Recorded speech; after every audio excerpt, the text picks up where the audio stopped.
लफ्ज माँ इतना मीठा लफ्ज है, अगर जबान पे आ जाए तो दुख मिट जाया करते, लेकिन तकलीफ होती है। हमारा नौजवान माँ को माई नहीं कहता, माँ को माई नहीं कहता, हज्जन कह रहे आप।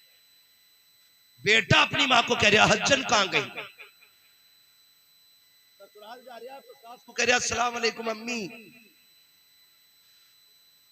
माँ को कह रहा हज्जन।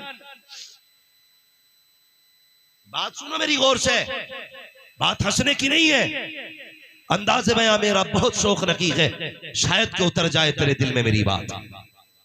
माँ को कह रहा हज्जन, सास को कह रहा अम्मी, अब्बा को कह रहा प्रधान, ससुर को कह रहा अब्बू। नाइंसाफी नहीं है ये? हम ये नहीं कहते सास को अम्मी मत कह, ससुर को अब्बू मत कह, लेकिन कम से कम माँ बाप को तो अम्मा अब्बा कह। ये तुझे उस दिन एहसास होगा कि माँ के कान माँ कहने के लिए कितने बेकरार रहते, बाप कितना बेताब होता है कोई उसे अब्बा कह के पुकारे। जिस दिन तू शादी करेगा और कोई औलाद नहीं होगी, फिर देखना तो किस किस चौखट पे जाएगा भीख मांगने के लिए, फिर पूछना बताना आकर के कौन सी दरगाह थी जो तूने छोड़ दी थी और बेटे की भीख नहीं मांगी थी। कोई कहेगा 100 किलोमीटर जाना है, वहां जाओ तो औलाद मिल जाती है, तू वहां भी जाएगा। कोई कहेगा 50 किलोमीटर जाओ, तू वहां भी जाएगा। कोई बारिश में बताएगा फला दरगाह पे जाओ, तू भीगता हुआ जाएगा। कोई सर्दी में कहेगा फला बाजार पे जाओ, बगल में हाथ दे के टिटरता हुआ जाएगा, ताकि तुझे एक ऐसा लहजा मिल जाए जो तुझे बाप कह के आवाज दिया करे, जो तुझे अब्बा कह के आवाज दिया करे। खुदा की कसम, जब बरसों के बाद ये ऐसी आवाज कान में आती है, कोई बाप कह के आवाज देता है, खुदा की कसम उस दिन इतनी खुशी बाप को होती है कि अपनी पैदाइश की खुशी भी उसने इतनी खुशी से नहीं मनाई होगी जितने तेरे लहजे की खुशी मनाता है। तुम जानते हो जब बाप तुम्हें देखता है, तुमसे बार बार बेटा कह के आवाज देता है और तुम्हारी जबान गूंगी होती है, बाप इंतजार करता है वो कौन सा दिन आएगा जब ये मुझे बाप कह के पुकारेगा। एक दिन जब ऐसा आता है तुम कहते हो अब्बा, इतना सुनना होता है, वो तेरी जान पे कुर्बान हो जाता है। वो बार बार कहता है बेटे बता क्या कह रहा है। तुमने कहा अब्बा वो क्या है, उसने फिर कहा बेटे फिर से कह, उसने फिर कहा अब्बा वो क्या है। तुमसे सैकड़ों बार लफ्ज़ बाप सुनता रहा, उसे प्यार आता था तेरे बाप कहने पर। आज जब तू बड़ा हो गया है, तुझे गैरत आती है बाप कहने पे, शर्म आनी चाहिए। अगर इस बाप ने उंगली न पकड़ी होती तो तूने चलना ना सीखा होता, अगर इसने लुकमे न खिलाए होते तुझे बोलना नहीं आता, अगर इसने कंधों पे न बिठाया होता तेरी आंखों में रोशनी न होती। एहसान मान इस बाप का, अगर तेरे आधार में इसका नाम ना होता कोई तुझे कुर्सी पे बैठने की जगह नहीं देता, अगर इसके नाम के साथ तेरा नाम न जुड़ा होता कोई तुझे इज्जत से न देखता। आज प्रधान कहता है, जमींदार दुनिया कह रही है ये कमाल तेरा नहीं है बल्कि तेरे बाप के नाम का कमाल है। बता जिसके नाम का ये कमाल है उसकी जात का अंदाजा कौन लगा सकता। इसलिए मसनवी शरीफ में ये वाकया लिखा, सुने सारे बेटे बहुत गौर से सुनना, अल्लाह आपको सलामत रखे। फरमाते हैं कि बच्चा जब 2.5-3 साल का एक हुआ तो उसके बाप ने प्यार से उसकी तरफ देखा। पहली बार 2.5-3 साल में बच्चे ने कहा था अब्बा। कौन कह रहा है? ये अल्लामा रूम रहमतुल्लाहि तआला अलैह, मसनवी शरीफ। कहते उसने अब्बा कहा ना तो बाप उछल गया, कहा क्या बात बेटे? कहा अब्बा वो क्या है? उसने कहा बेटे वो कौआ है। फिर उसने कहा अब्बा वो क्या है? वो मचलता रहा, बेटे वो कौआ है। अल्लामा रूम लिखते हैं कि बाप ने 40 मरतबा बताया था बेटे वो कौआ है। उसे इसी बात की खुशी थी कि बेटा हर बार में अब्बा कह रहा था, इसी बात की खुशी थी कि बेटा हर बार में अब्बा कह रहा था। उम्र बीत गई, बुढ़ापा आ गया बाप का, बेटा जवान था, उसने सोचा चलो भी इसको भी आजमाया जाए। उसने कहा बेटे बुढ़ापा आ गया, नजर कमजोर हो गई, वो दीवार पर क्या बैठा है? इम्तिहान लेना चाहता था बेटे का। बेटे ने कहा जब दिखता नहीं तो देखने का शौक क्यों करते हो? पहला ताना दिया, कहा बेटे बताना क्या है? तो बेटे ने जब पूछा, बेटे ने कहा अब्बा वो कौआ है। बाप ने कहा बेटे बुढ़ापा आ गया है, जरा जोर से बोल, मैं सुन नहीं पा रहा हूं। उसने गुस्से में कहा, जब ऊंचा सुनते हो तो क्या जरूरत है शोर करने की। कहा बता ना बेटे क्या है। कहा कौवा है। तीसरी बार पूछा उसने झुंझला के, कहा तुम पागल हो गए हो। बाप रो दिया। उसने कहा नहीं बेटे, मुझे भी पता ये क्या बैठा है, लेकिन मैं ये देखना चाह रहा था कि मैंने बचपन में तुझे 40 मरतबा बताया था कि ये जो दीवार पर बैठा है ना, ये कौवा बैठा है। बस तू 3 बार में थक गया। मैंने तुझे 40 बार तेरा मत्था चूम के कहा था बेटे ये कौवा बैठा है। खुदा की कसम, ये बाप होता है, बाप होता है। बड़ी कुर्बानियां होती हैं बाप की भी, लेकिन इसमें गलती हमारी भी हुई है। हमने मिंबर से सिर्फ माँ की शान बताई, कभी बाप की बात ही नहीं बताई। माँ ये होती है, माँ ये होती है। खुद बताओ, हम अगर इसका अंदाजा आपको रोड पे भी चलोगे तो हो जाएगा। हर गाड़ी के पीछे लिखा होता माँ की दुआ, ठंडी हवा, माए ठंडी छाए, माए ये माए वो। कभी बाप के लिए किसी ने आज तक 2 जुमले नहीं बोले। क्यों? बाप दुश्मन था तुम्हारा। ये उस दिन एहसास होगा तुम्हें जब तुम्हारा बेटा तुम्हारी मेहनत की पढ़ाई के बाद कामयाब होकर के जब अपनी काबिलियत से साइकिल खरीद के लाएगा और उसके पीछे लिखेगा ये मेरी माँ की दुआ है, तब तुम्हें लगेगा कि बाप को कितनी तकलीफ होती है। तब तुम्हें एहसास होगा। खुदारा, जब कोई चीज खरीदा करो, ये मत कहा करो ये सिर्फ मेरी माँ की दुआ है, बल्कि ये कहा करो ये मेरे माँ बाप की दुआ है, ये मेरे माँ बाप की दुआ है। नसीब वाले जिनके सर पे माँ बाप का साया है। रोगे यार अगर ये नहीं होंगे, रोगे अगर ये नहीं होंगे। और लिख लो मेरी बात, जब बचपन में बाप चला जाता है ना औलाद के, तो जवानी कितनी मुश्किल से आती है, ये कोई औलाद से पूछे। और जिनके सर पे बाप का साया होता है, वो कब जवान हो गए पता ही नहीं चलता है, इसलिए कि सारे दुख बाप अपने कंधे पे ले लेता है। ये जो सुख में जी रहे हो ना, बाप की पीठ पे इन दुखों का निशान तुम्हें मिलेगा। मैं पीरों का मुखालिफ नहीं, लेकिन दिल दुखता है। लोग कहते हैं कि मेरे पीर के हाथ ना गुलाब जैसे मुलायम है। खुदा की कसम, तूने पीर के मुलायम हाथ तो देखे, लेकिन बाप की कभी हाथों की ठेठे नहीं देखी। तुझे क्या पता पीर के हाथ मुलायम क्यों है और बाप के हाथ मजबूत क्यों है। अगर बाप ने भी 10 साल एसी में बैठ के गुजारे होते ना, इसके भी हाथ एसी जैसे मुलायम होते, गुलाब जैसे। लेकिन नहीं, तुझे पता है जब तूने 6ठी क्लास पास की थी और तेरी फीस भरने के लिए पैसे नहीं थे, इसी बाप ने मई जून की गर्मी में कमर पे ईंटें रख करके ना ओवर टाइम ड्यूटी करके तेरी फीस भरी थी। क्यों भूल गए बाप के एहसान को? क्यों याद नहीं रहा तुम्हें बाप यार? यही था वो जो सर्दियों में साइकिल से जाता रहा, यही था वो जो बारिश में भीग के जाता रहा, यही था वो जो गर्मी में तपती हुई धूप में 60 ईंटें लेके चढ़ता रहा। क्यों भूल गए इसके एहसानात? क्यों? इसका अपना शौक था? नहीं।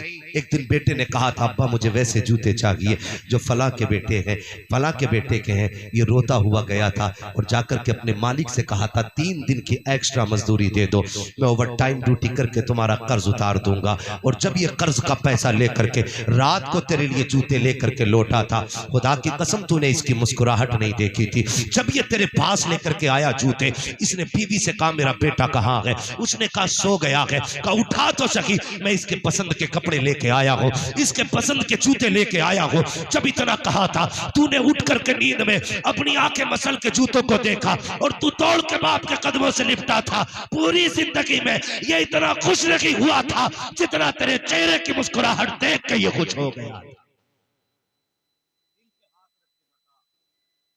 तेरी खुशी को पूरा करने के लिए इस बाप ने कितने दुख उठाए और तुझे कितनी खुशियां बख्शी। आज क्या तूने भी बाप की खुशी पूरी की है? इतने बड़े मजमे में मैं चाहता हूं काश मेरे कान सुने, मेरी आंखें देखे कोई ऐसा नौजवान हो जो परदेश जाते जाते ये कह के बीवी से गया हो, सुन आज के बाद जो भी खाना बनेगा वो तेरी मर्जी से नहीं, मेरे माँ बाप की मर्जी से बनेगा। कितने लोग ऐसे मिलते हैं? सुने, संडे संडे बीवी को लेके जाते हो शॉपिंग के लिए, अल्लाह तौफीक दे तो माँ बाप को भी ले जाया कर। कम से कम ईद ईद पे माँ बाप को कपड़े बना लिया करो। इज्जत की जिंदगी जिलाओ माँ बाप को, उन्हें यकीन दिलाओ कि तुम उनकी औलाद हो, उनसे प्यार करते हो। कभी सोचा हमने? सोच भी नहीं सकते उनकी कुर्बानियों को। खुदारा माँ बाप की इज्जत किया करो। फरमाया गया जो मुस्कुरा के माँ बाप का चेहरा देख लेता है अल्लाह उसे हज मकबूल का सवाब अता फरमा दिया करता है। लोग 50-50 हजार रुपए ऊपर उड़ के जाते हैं, 5 लाख खर्च करके हज करके आते हैं, लेकिन कोई सर्टिफिकेट नहीं हज कबूल है कि नहीं। मुस्तफा फरमाते हैं सुबह उठ न उड़ 50,000 फीट की ऊंचाई पे, न खर्च कर 5 लाख 4 लाख, सुबह उठ के मुस्कुरा के माँ बाप का चेहरा देख, अल्लाह तुझे घर बैठे बैठे हज मकबूल का सवाब अता फरमाएगा। ये काम कीजिएगा, माँ बाप की इज्जत कीजिएगा। और सुनिए, जो चीज मेहनतों से नहीं मिला करती है ना, वो माँ बाप की दुआओं से मिल जाया करती है। माँ बाप की दुआओं से मिल जाया करती है। जरा सी बीमारी हो जाती है, हम लोग दौड़ पड़ते हैं, किधर जाना है, फला जगह झाड़ू चढ़ानी है, उस जगह लोटा चढ़ाना है, तब जाके हमारी दुआएं कबूल होंगी। सुनो प्यारे, अल्लाह तौफीक दे तो ना दौड़ा करो, सबसे पहले सुबह उठ के माँ की खिदमत में जाया करो, उसका दुपट्टा पकड़ के दुआ मांगा करो, बाप की जूतियां सर पे रख के दुआ मांगा करो। खुदा की कसम, जो दुआएं कहीं कबूल नहीं होती है वो माँ बाप के कदमों में कबूल हो जाया करती है, इनकी बारगाह में कबूल हो जाया करती है। तारीख उठा करके देखो, सुनना प्यारे, बहुत प्यारी बात है। मेरे महबूब का, मेरे मुस्तफा का एक आशिक है, दुनिया उवैस कहा करती है। आप तारीख का ये बाप पलट करके देखिए, तब आपको पता चलेगा माँ बाप क्या हुआ करते हैं। जरा गौर करना प्यारे, कौन है उवैसे करनी, जिनकी नाबीना माँ है, जो कुछ खुद से नहीं कर सकती है, इकलौते बेटे है उवैस करनी, खाना भी माँ को खुद खिलाते हैं, पानी भी खुद पिलाते हैं, खिदमत भी खुद किया करते हैं। लेकिन नबी से इश्क इतना था, कभी हुजूर से मुलाकात ना हो सकी। जब भी कोई मदीने से आता था,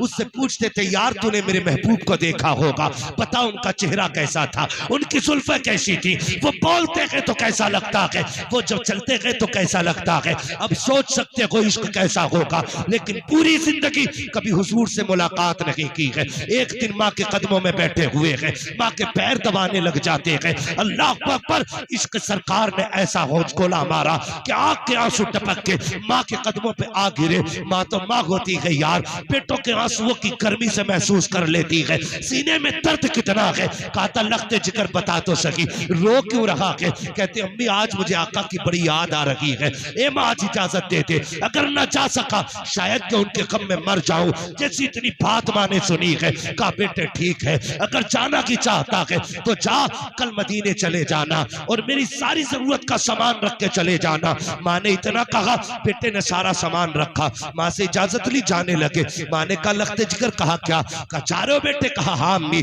का इतना काम करना बेटे, सूरज छुपने से पहले आ जाना। कौन कह रहा है, उवैस करनी की अम्मी कह रही है, सूरज छुपने से पहले आ जाना। हजरत उवैस करनी तोड़े, काफिले के साथ चले, काफिला आराम के लिए ठहर गया, उवैस करनी नहीं ठहरे बल्कि तोड़ते रखे। काफिला रुक गया, आप आगे चले जाते हैं। जो पहुंचे हैं मदीना शरीफ, जल्दी से पूछा हुजूर कहाँ मिलेंगे, किसी ने कहा मस्जिद नबी में मिलेंगे।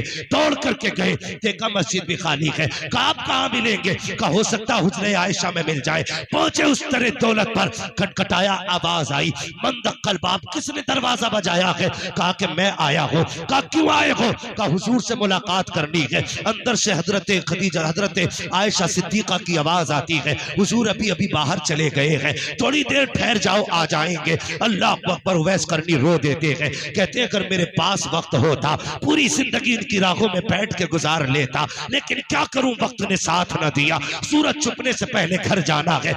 ये कह के कहते हैं उम्मुल मोमिनीन इजाजत हो तो मैं अंदर आना चाहता हूँ। क्या करोगे, कहा हुजूर न सकी, कम से कम वो बिस्तर देखूंगा जिसपे मेरे महबूब बैठा करते हैं, वो मसरत देखूंगा जहां मेरे आका टेक लगाते हैं। इतनी बात कही, उम्मुल मोमिनीन फरमाती है मैं तो पर्दे में चली गई, इतने में उवैस अंदर आए, बिखरे हुए बाल हैं, कपड़ों पे गर्द के हालात हैं। कहते कभी दीवार चूमते थे, कभी मेहराब चूमते थे, कभी मुस्तफा का बिस्तर चूमते थे।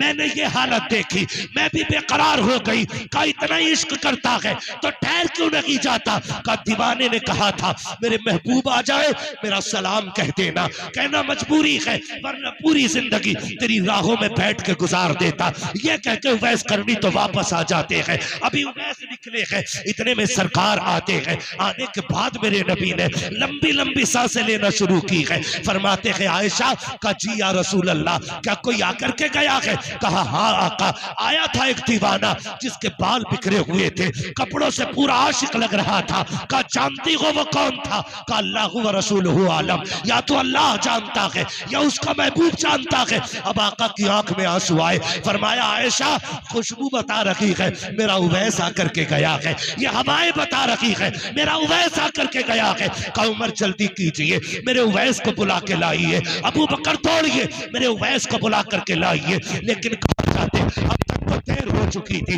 उवैस मदीना छोड़ चुके थे। अल्लाह अकबर, दौड़ते दौड़ते घर तशरीफ लाए हैं।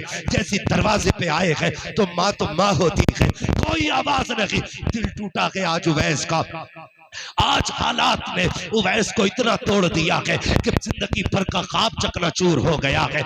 आज उवैस बेकरार है, दरवाजे पे आहिस्ता से कदम रखा, लेकिन माँ थी यार, जैसी आहट हुई है पहले ही माँ ने कहा बेटा उवैस आ गया है। और नौजवानों, परदेश जाते हो शौक पूरे करने के लिए, गाड़ी बंगलों के लिए न छोड़ा करो माँ बाप को। तुम्हें खुदा का वास्ता, गाड़ी बंगले फिर भी मिल जाएंगे लेकिन माँ बाप दोबारा नहीं मिलेंगे। जाकर के तुम ऐश करोगे, ऐश तो जिंदगी भर के लिए काफी है, लेकिन माँ बाप दोबारा नहीं मिला करते हैं। तुम कहते हो माँ बाप को प्यार नहीं है, मुझे बता तो सकी, तुझे पता चला माँ बीमार है, तूने 5,000 लगा दिए। तुझे पता चला माँ की तबीयत खराब है, तूने 10,000 लगा दिए। लेकिन अगर तू बीमार था, परदेश में था, तुझे बुखार आया, तूने फोन नहीं किया, तूने खत नहीं लिखा, लेकिन जैसी तुझे बुखार आया, इधर रात के 3 बजे माँ उठ के बैठ जाती है, फजर तक सोती रही है, सुबह का इंतजार कर रही है, सुबह को मुसल्ले पे आती है, हाथ उठा के पहले तेरे लिए दुआ करती है, उसके बाद शोहर से कहती है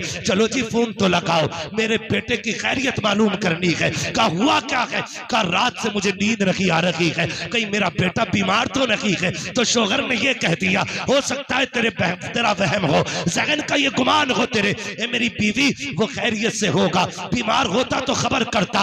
ये कह के बाप ने टाला, लेकिन माँ ने कहा जरा फोन तो लगाओ। नसीब वाले को यार जिनकी माए है, जब फोन की घंटी बजती है, बेटे की आहिस्ता आवाज निकल जाती है, माँ का कलेजा बाहर आता है। माँ कहती बता मेरे लाल, इतना आहिस्ता कभी नहीं बोला, आज क्या हो गया है? बेटा कहता माँ 3 बजे से बुखार में हो। ओ यार जैसी इतना कहते हो। माँ थप जाती है, कहती हाँ बेटे मुझे 3 बजे से बेकरारी थी, मुझे बता तो सही ये कौन सी ताकत है, ये कौन सा तार था? बिना फोन के माँ को पता चल गया बेटा बीमार है, बिना खबर के माँ को पता चल गया। सुनिए, सबसे राब्ता करने के लिए फोन की जरूरत होती है, माँ से राब्ता करने के लिए दिल की धड़कनों की जरूरत होती है।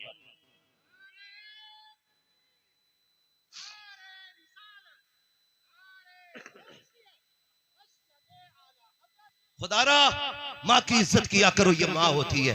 परदेश जाते हो ना, परदेश जाते तुम चाहे 10 लाख कमाते हो, 2 लाख कमाते हो, लेकिन माँ का जब भी फोन आता है पहली आवाज ये होती है मेरे लाल रोटी खा ली, खाना खा लिया? खुदा की कसम ये जात है जो तेरे एक एक लुकमे की फिक्र करती है।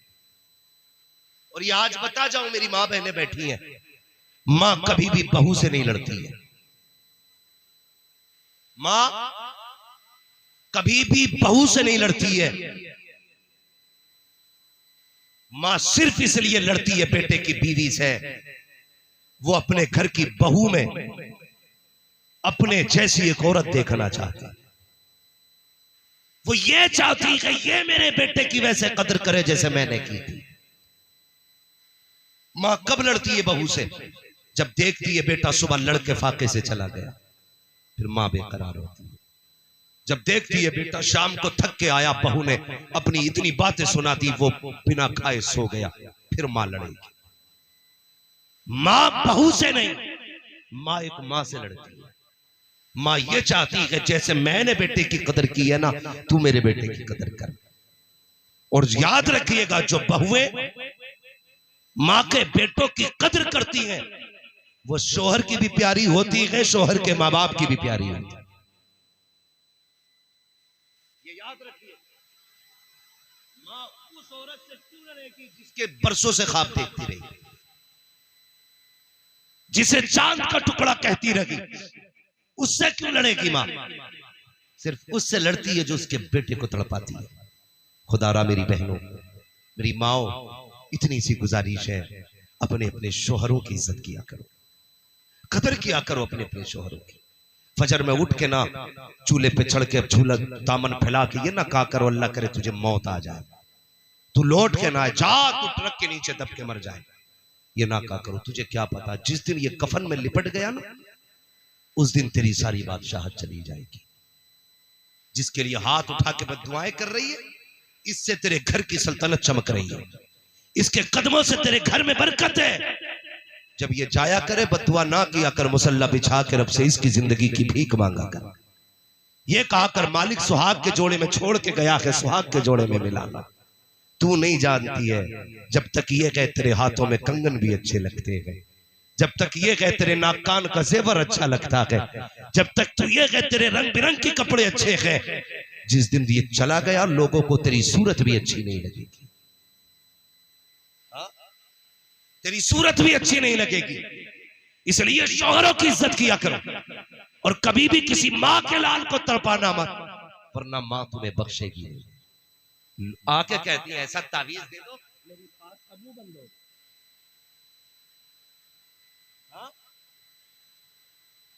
ऐसा तावीज दे दो जो सास के मुंह में ताला लग जा। हमसे काहे लगवा रही, गला दबा दे,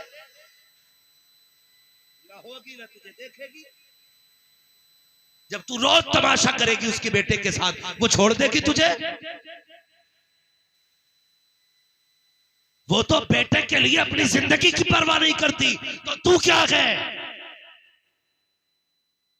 अगर चाहती है वो तुझसे प्यार करे तो तू उसके बेटे की इज्जत किया कर। ये समझाया करो बेटियों को, ये समझाया करो बेटियों को। इसलिए मेरे भाई माँ बाप की इज्जत करेंगे, सारे बोलो करेंगे माँ बाप की इज्जत। आज की महफिल अज़मत वालिदैन है। बस आखिरी बात, उवैस करनी दरवाजे पे आए, माँ ने कहा आ गए बेटे, सुने माँ क्या होता है, आ गए बेटे, जी अम्मी। माँ ने कहा आ मेरे करीब, आके बैठ गए, माँ भी बैठ गई। उवैस करनी कहते मेरी माँ ने कहा बेटे जिसके लिए तड़पता रहा अब बता वो तेरा महबूब कैसा है। जब इतनी बात कही ना तो अब फिर इश्क ने अंगड़ाई ली, बेकरारी बड़ी, जब्त के बंधन टूटे, फूट के रो दिए। कमा जिस महबूब की बात कर रही मैं देख नहीं पाया उसे। कहा क्या हुआ? कमा मैं गया हुजूर थे ही नहीं मदीने में। कहा बेटे इंतजार कर लेता। कमा इंतजार कैसे करता? माँ तूने कहा था सूरज छुपने से पहले आ जाना, तेरी बात कैसे टाल देता? अगर तुझे नाराज कर देता मेरा रब नाराज हो जाता, तुझे नाराज कर देता मेरा रब नाराज हो जाता। का माँ इसलिए मैं तेरी रजा के लिए महबूब का चेहरा छोड़ आया। माँ का दामन फैला, आंचल उठा के माँ ने कहा मालिक मेरे बेटे ने ना तेरे महबूब का भी दीदार छोड़ दिया मेरी रजा के लिए। ए अल्लाह मेरे बेटे को वो इज्जतें दे, वो इज्जतें दे कि सारा जमाना जहां जहां तेरे महबूब की बातें करे वहां वहां मेरे बेटे वैस करने की भी बातें होनी चाहिए।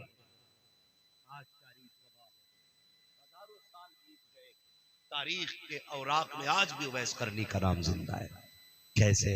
माँ ने दुआ दी थी, इसलिए आप भी माँ से दुआ लिया करें। एक होता दुआ करवाना, एक होता दुआ लेना।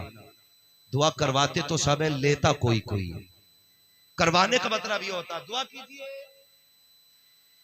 500 रुपए दिए, दुआ कीजिए। हमने कहा चल भाई 500 वाली दुआ कर, 10 रुपए दिए दुआ करना, 10 वाली दुआ। हमारे यहाँ तो ग्रेड चलता है ना, है?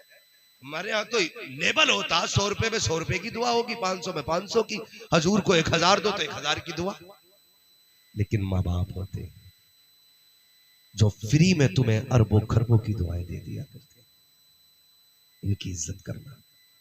रात को जब ये सो के उठते इनकी आंख खुल जाती है ना, ये अल्लाह से कुछ नहीं मांगते, कहते हैं अल्लाह हम ठीक है, हमारे लालों को सलामत रखना। ये माँ बाप होते जब भी कभी कोई गाड़ी ले, बंगला बनाए, मकान बनाए, खाली ये नहीं लिखना मेरी माँ की दुआ है। क्या लिखोगे? अल्लाह सलामत रखे। क्या लिखना है? जोर से क्या लिखना है? माँ बाप की दुआ है, यही लिखना है। बाप की भी इज्जत करनी है, माँ की भी इज्जत करनी है। ये बात अलग है कि हक माँ का ज्यादा होता है, शान बाप की भी कम नहीं होती। खुद एक बात सोचिए, एक बात जरा दिमाग से, कि हमारी जन्नत माँ के कदमों के नीचे। किसके? माँ के कदमों के नीचे। पीछे वाले क्यों नहीं बोल रहे? ये माँ से पैदा नहीं हुए पेड़ से उतरे। किसके कदमों के नीचे? कुछ लोग तो यही सोच रहे हैं कि जन्नत भी बीवी के कदमों के नीचे। जन्नत किसके कदमों के नीचे है? माँ के कदमों के नीचे। और माँ की जन्नत बाप के कदमों के नीचे। सोच, जिसके कदमों में तेरी जन्नत है, फिर उसकी जन्नत जिसके कदमों में है, तो फिर अगर माँ का ये मकाम है तो फिर बाप की शान का आलम क्या होगा? कई बार तो ऐसा होता है लल्ला अम्मा को साथ लेके बैठ जाता, अब्बा को फरार। अब्बा तेरी बैठक मेरी बैठक, आरे जाड़े। कभी इसके चूल्हे के आगे अब्बा बैठेगा, कभी इस चौराहे पे आग के आगे बैठेगा। अम्मा कंबल में मौज कर रही है। ये ना करना। एक नया कंबल माँ को लाके देना है तो एक नया कंबल बाप को भी लाके देना है। करेंगे इंशाअल्लाह, ये काम करना है, वरना खैरियत नहीं है। माँ की भी इज्जत करनी है, बाप की भी इज्जत करनी है। अब्बा से पूछे लड़के कैसे रखने, कहते अल्लाह का करम है, मेरा लड़का 6 टाइम खाना दे रहा। देता नहीं है एक टाइम में, लेकिन बाप अभी बेटों की बेइज्जती नहीं करता। वो क्या कहता है कि नहीं, अगर मैंने बेटों का राज खोला मेरे बेटे रुसवा हो जाएंगे। ये सोच के कभी नहीं कहता। वो कहता 3 टाइम खिला रहा मेरा बेटा। समझना हो ना कितना फर्माबरदार बेटा है। अगर किसी का बाप आग बुझने के बाद रात पे भी बैठा रहे तो समझ लेना कि इसकी औलाद इसकी इज्जत नहीं करती है। देखिए ना, आग बुझ जाती है फिर भी लोग पुरेदते रहते। राख बुझ जाती है फिर भी कुत्ते पिल्ले की तरह बैठे होता है कि नहीं होता? जब सब उठ जाते तो उसमें कुत्ते आके बैठ जाते। ये आम बात है भाई, गांव के रहने वाले लोग आसमान से नीचे सब देखते हैं हम लोग भी। तो अगर तुम्हें यह देखना हो कौन बाप की इज्जत करता है कौन नहीं, तो जिसका बाप सर्दी में किसी राख के आगे बैठा हो, समझ लेना बेटे इज्जत नहीं करते। और जिसका बाप आग को भी सलाम करके चला जाए, चलो जी तापो असी घर जा, हम तो भैया ऐसे ही घर पे जाके सोएंगे आराम से, तो समझ लेना इसकी घर में बड़ी इज्जत है। ये हमारे घर की बहू है, अल्लाह इन्हें सलामत रखे। कहती है बुढ़ों का क्या काम घर में, निकलो बाहर। अरे ये पूरी जिंदगी बाहर रहा है, कम से कम अभी से एक कमरे में इज्जत से रहने दिया जाए। 40 साल मजदूरी करके एक छत पाटी थी इसने, उसे भी तूने घेर लिया। परिंदे इसलिए घोंसले बनाते हैं ताकि चैन से जी सके। जमीन में रहने वाले कीड़े इसलिए बिल बनाते हैं ताकि हादसों से बच सके। इंसान जब मकान बनाता है तो वो कुछ नहीं सोचता होगा। वो बाप जिसने पूरी छत बना डाली उसने भी सोचा होगा बुढ़ापे में काम आएगी। और बुढ़ापे में बहुएं कहती है निकलो जी यहाँ से, बुढ़ापे में तुम्हारा घर में क्या काम है, जहर दे दो इन्हें, कोई काम नहीं है, बर्बाद कर दो, इनमें आग लगा दो, तुम्हें क्या पता है। इनकी इज्जत किया करो बेटी। तुम अपने बाप के घर थी, 18 लोगों का खाना बनाती थी, तब हाथ नहीं टूटते थे। ससुराल में आके 5 का बनाते हुए हाथ टूट जाते हैं। ये ना इंसाफी क्यों करती हो? जैसे वहां 12 का भाई बहन समझ के बनाती थी, यहाँ भी 11 का भाई बहन समझ के रोटियां बनाया। लेकिन अपने भाई भाई होते हैं और शोहर के भाई कसाई होते हैं। इंसाफ करो। जिस तरह अपने बाप को इज्जत देती हो, इस तरह अपने ससुर को इज्जत दिया। तुम इन्हें बाप वाला एहतराम दो, ये तुम्हें बेटी वाला प्यार दे। हर घर के अंदर ये नियम लागू करो, हर बहू को अपने ससुर को बाप कह के आवाज देनी होगी। बेटी वाला किरदार अदा करना होगा, फिर हर बाप अपने बाप होने का अदा करेगा। लेकिन अल्लाह खैर करे, सास अलग कैमरा लगाए बैठी है, ससुर अलग जासूस बना बैठा है, लल्ला विदेश पे पैरे दे रहा, औरत घर में आतंकवादी है। जैसे ही आया बॉर्डर से कमा के, अम्मा कहती तुझे पता है डायन है डायन। अब्बा कहता हम तो कुछ बोलेंगे ही नहीं भाई, हम तो फंस गए इसे लाके।